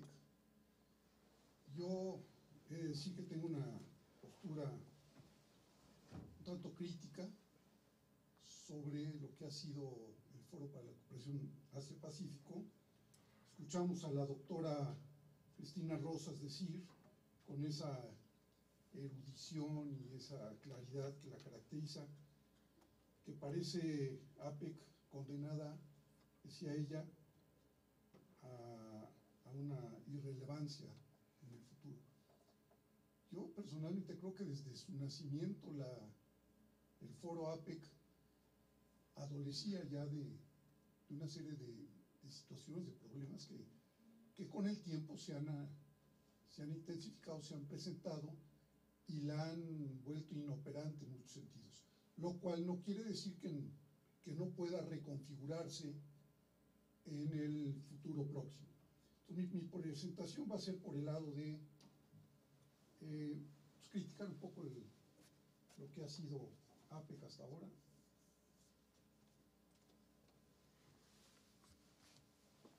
Como sabemos, APEC se creó bajo el supuesto de que a mayor crecimiento económico y habría mayor comercio libre entre los miembros y mayor sería la estabilidad en la región de Asia-Pacífico.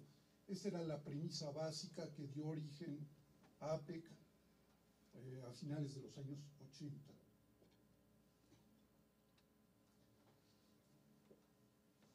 Ya ha habido referencias a la historia de APEC, no quiero yo agobiarlos y agobiarlas con esto, pero sí es importante tener en cuenta algunos datos. En 1980, por ejemplo, la necesidad de regular la relación entre Estados Unidos y Japón, que ya había desbalances serios. Estados Unidos ya sentía que Japón era un adversario comercial muy poderoso. Esto más el supuesto de que Japón se convertiría en el futuro, en la economía líder, en la locomotora del Pacífico, dio origen a lo que sería el precursor de APEC. Esto se nos escapa un poco. El Consejo para la Cooperación Económica del Pacífico, la PSC. ¿Por qué digo esto? Porque la PSC tuvo su esplendor y su decadencia. A finales de la propia década de los 80 ya empezaba a haber críticas sobre la inoperancia de la propia PSC, y las críticas iban muy en el sentido de que la PEC no funcionaba porque a los gobiernos, a las entidades estatales no las estaba tomando en cuenta con el peso que deberían de tener. Era más básicamente un foro de los empresarios, y los académicos tenían una participación, y los gobiernos tenían una intervención muy, muy marginal, de manera que cuando Australia lanza la idea de la APEC a finales de los 80, ya tiene implícita una crítica al foro anterior, a la APEC. La iniciativa australiana se lanza con la idea de que hay que darle voz a los gobiernos, hay que darle voz o más peso a la relación con los representantes fundamentales de los estados, ¿no? Ya dijimos, sigue el proceso. En 1994 finalmente se llega, fíjense lo que pasó de 1989 a 94, una serie de reuniones, pero aún no se podía llegar a un acuerdo sobre cómo configurar o cómo darle sentido a la liberalización comercial entre las economías. Se había empleado mucho tiempo hasta entonces para discutir sobre el contenido de APEC. Se acordó que tendría que ser un foro de intercambio de opiniones, un foro donde se podrían confluir las opiniones de diversos sectores, pero, como ya se ha dicho, sin un mecanismo que obligara a las economías a tener una actividad más intensa como un tratado, ¿no? No había un tratado, básicamente. En 1994 se hace la Declaración de Bogor, que plantea los objetivos de remoción gradual de barreras arancelarias, pero como se ha dicho también, esto era un proceso básicamente voluntario de parte de las economías que participaban. Esta foto me parece relevante porque en Bogor aparece por primera vez México, el líder, que este es otro de los eufemismos que se han utilizado en la APEC. No son mandatarios, son líderes de economías. El líder de la economía mexicana, Carlos Salinas de Gortari, estaba ahí. El presidente Salinas, en ese momento, si se recuerda, pues ya había terminado el proceso de negociación y de activación del Tratado de Libre Comercio con América del Norte, pero estábamos pasando en México un momento especialmente difícil.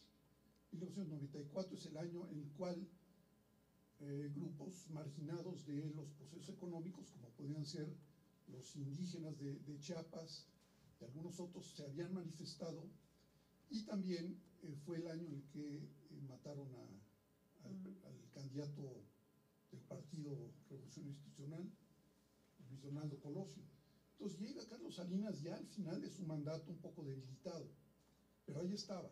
Se había hecho un esfuerzo enorme por convencer a los países de APEC de que México tenía que estar ahí, de que México merecía estar en APEC.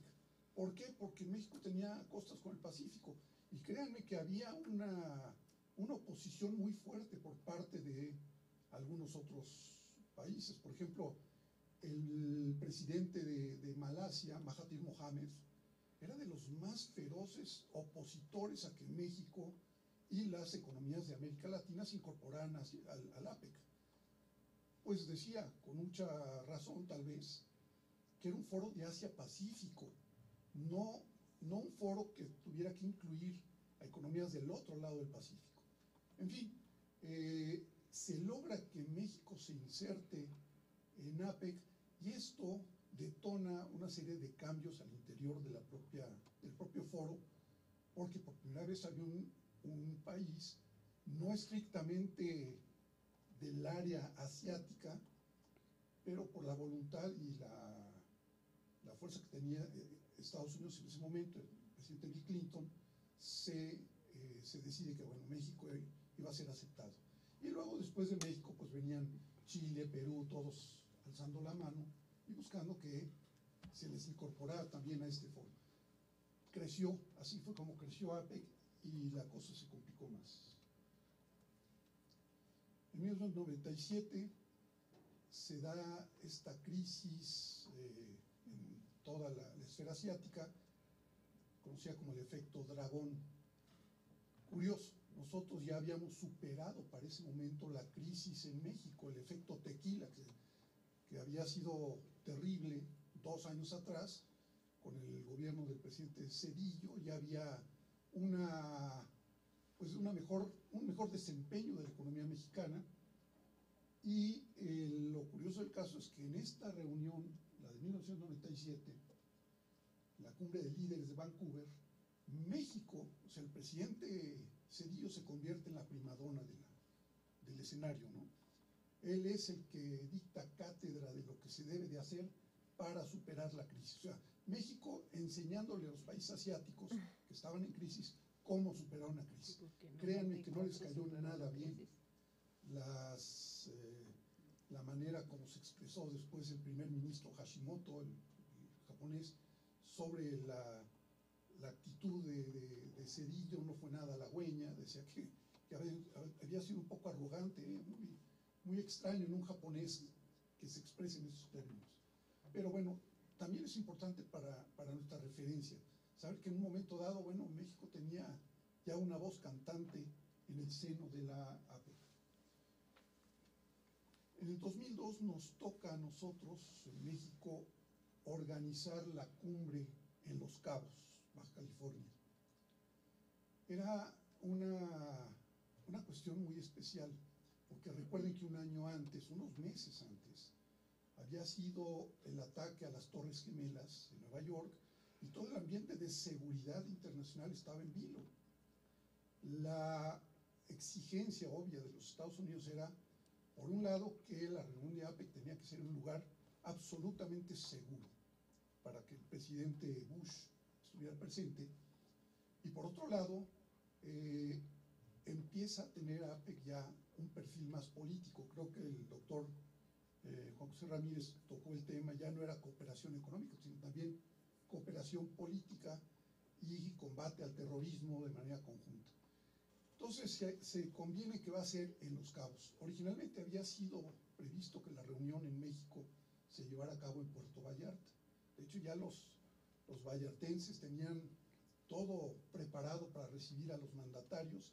Cuando se hace un cambio de señales, todo se va a Baja California Sur, y bueno, pues la misma, si ustedes ven Los Cabos, que está en la punta de la península, la misma geografía ayudaba mucho a que el tema de seguridad estuviera garantizado por ese lado. Bueno, para entonces ya las críticas de Gareth Evans, es muy importante decirlo, porque ya sus críticas empiezan a ser cada vez mayores. En 2010, Gareth Evans, ya como exministro de Relaciones Exteriores, y como se mencionó también, uno de los artífices de la APEC en su origen, se vuelve uno de los críticos más acérrimos de lo que estaba pasando con APEC. APEC, dice él, es una entelequia de 4 adjetivos en busca de un sustantivo.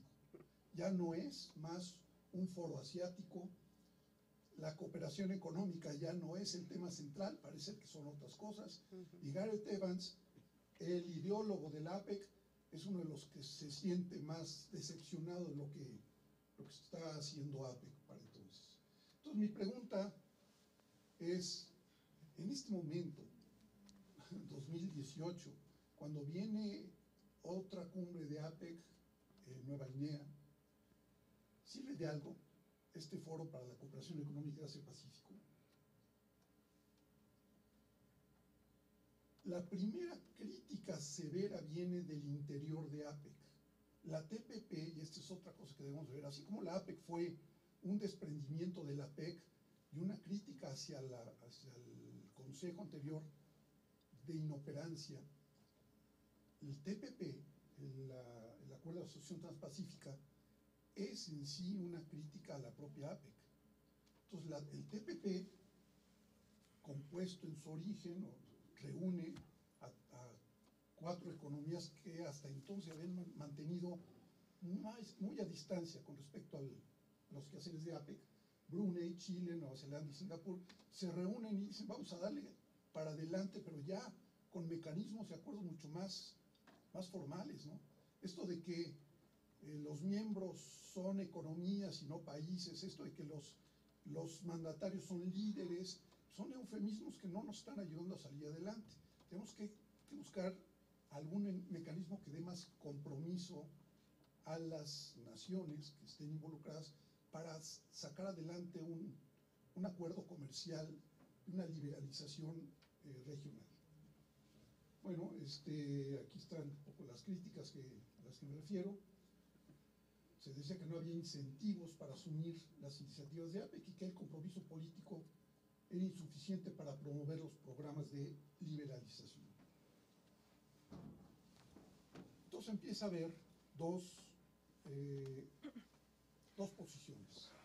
Las que están a favor de que APEC continúe, a pesar de que ya está creciendo la idea del TPP, de hecho se van sumando más países, y la de quienes están en contra. Los que están a favor dicen, bueno, el APEC es, a final de cuentas, un foro que permite el intercambio de opiniones y el desarrollo de esfuerzos de cooperación ante problemas comunes. Debemos de manejarlo. Asia-Pacífico es demasiado diverso y complejo, pero aquí hay un foro donde se pueden encontrar los líderes y eventualmente tener una discusión sobre temas relevantes. Los que estaban en contra tenían por lo menos 3 críticas. Decían, hay una variedad de intereses, no se puede amalgamar, no se puede conjuntar todo en una asociación que ya lleva muchos años y no opera. Hay una falta de claridad en las metas todavía, a pesar de la declaración de Bogor, y hay una debilidad de la estructura organizacional y del sistema de toma de decisiones. Entonces, básicamente los que decían, dejemos ya APEC de lado y concentrémonos más en algo más concreto y operativo, que es el TPP. Llega este señor, Donald Trump, a la APEC 2017. Todos sabemos que lo primero que hizo fue cancelar la participación de Estados Unidos en el TPP, por considerar un foro que a su parecer era adverso a los intereses de Estados Unidos, a la seguridad de los Estados Unidos, pero sí se presentó en la reunión de APEC 2017 y se pronunció en contra de en Vietnam, sobre todo, se pronunció en contra de las violaciones, engaños y agresiones económicas contra Estados Unidos, decía él, y acusó a las economías de ser depredadoras, de despojar a los Estados Unidos de empleos, de fábricas, de industrias. Lo saco a colación porque vean ustedes las agallas del hombre al presentarse en Vietnam, en el foro APEC, a decir, a hacer una crítica brutal al APEC, pero en función del interés nacional de los Estados Unidos, o de su interés, desde su perspectiva. Bueno, a TPP, ya sabemos, lo ve como un desastre potencial, retira a los Estados Unidos del acuerdo, y lo que tenemos ahorita es un TPP-11, donde México está incluido. México ya concluyó un acuerdo con los Estados Unidos, como bien sabemos, está pendiente Canadá, y aquí estamos nosotros, ¿no? Como dónde debemos de posicionarnos bien. Nuestra relación con Estados Unidos es absoluta, ya lo dijeron, el 80% de nuestro comercio se hace con este país. Entonces, ¿qué relevancia puede tener el TPP para México a la luz de esta situación? ¿Tiene sentido continuar con el TPP? ¿Tiene sentido continuar en la APEC? ¿Y tiene sentido la propia APEC? Bueno, pues hay dos posturas. La que está a favor, que dice que el TPP se mantiene como la mejor ventana de diversificación para México, diversificación con Asia-Pacífico. Yo diría que es cierto, el TPP nos permitiría eventualmente encontrar caminos de diversificación y desconcentrarnos tanto de los Estados Unidos, y que el APEC es el único foro de diálogo y concertación con las economías de Asia-Pacífico. Esta es una posición que defiende desde luego la Secretaría de Economía hasta ahora. Ya voy a acabar. Y en contra están los que dicen que Estados Unidos, en el TPP sin Estados Unidos no vale la pena continuar, y que el tratado que a México no le genera ventajas porque son economías competidoras, más bien son competidoras y no complementarias de la economía nacional. Bueno, la liberalización los objetivos de liberalización y coordinación de APEC ni siquiera se han cumplido, dicen los críticos. En conclusiones, sí, APEC es un foro aparentemente costoso y agotador. Me tocó estar a mí en la organización del foro APEC en Los Cabos, y créanme que la derrama que hay que hacer para poder organizar este tipo de foros es muy alta. No cuenta con mecanismos que comprometan a los miembros, y se sigue con los eufemismos de son economías, los líderes son líderes, no son mandatarios. Entonces yo lo veo como una ficción que hay que superar en algún momento. Las aportaciones de México han sido realmente mínimas en APEC. Los centros de estudios APEC que se han creado, que yo sepa, no han contribuido tanto a la toma de decisiones de la Secretaría de Economía para APEC. Ahí es donde tenemos que incidir si queremos estar ahí. Tenemos que seguir insistiendo al nuevo gobierno, tal vez, que tenemos que cerrar filas para poder tener una incidencia mayor en este foro. Abandonar APEC no tendría mayores consecuencias de no ser que se convirtiera en el brazo analítico del TPP, pienso yo. Y si APEC asumiera otros temas, que no fuera nada más la coordinación de las economías y la apertura económica, por ejemplo, el cambio climático, que es importante, ahí tendría un giro significativo esta organización. De lo contrario, pues no veo yo un futuro promisorio para el APEC. Personalmente lo pienso así. Muchas gracias.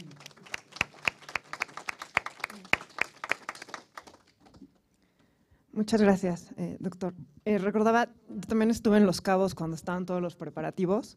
Los Cabos es una ciudad, un centro turístico donde hay mucha inmigración, gente que viene de otras entidades de la República Mexicana, y bueno, van en busca de oportunidades de empleo y demás. Entonces, la mayoría coincidían que cambios que no habían visto en infraestructura y en desarrollo regional en años. Bastó la cumbre APEC para que vieran banquetas pintadas, reencarpetamiento del pavimento y demás. En fin, damos paso a la cuarta ponencia de esta mesa, que está a cargo de la licenciada Katia Cervantes Barrón, quien es licenciada en Relaciones Internacionales por la UNAM. Se tituló con mención honorífica con la tesis La opinión pública japonesa ante el accidente nuclear en Japón 2011, un análisis de las organizaciones antinucleares.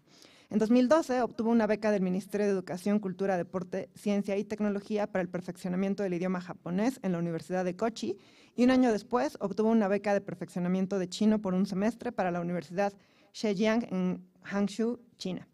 Ha hecho interpretación y traducción español-japonés-español para la industria automotriz, farmacéutica y medicina de importantes empresas de proveeduría Tier 1, 1 y 2. Destacan, por ejemplo, Kinugawa, Tokai Kogyo, Toyota Tsusho, Riken de México, Kitashiba, Asahi Shokosha y Bocar. En 2018 fue seleccionada para participar en el seminario de próxima generación de líderes México-Japón como líder mexicana. Los temas fueron reducción de la brecha cultural y formación de facilitadores interculturales. Organizó el evento Multiculturalidad efectiva para las empresas japonesas en el Bajío, en León, Guanajuato. Es actualmente vicepresidenta de la Asociación Mexicana de Expecarios del Japón. Participa en la gestión de eventos como World Assembly for Women México, Foro de Amistad México-Japón, Día de Japón en Aguascalientes, Networking, Orientaciones de Becas y otras que buscan acercar a los pueblos mexicano y japonés. Katia, muchas gracias, bienvenida. Adelante.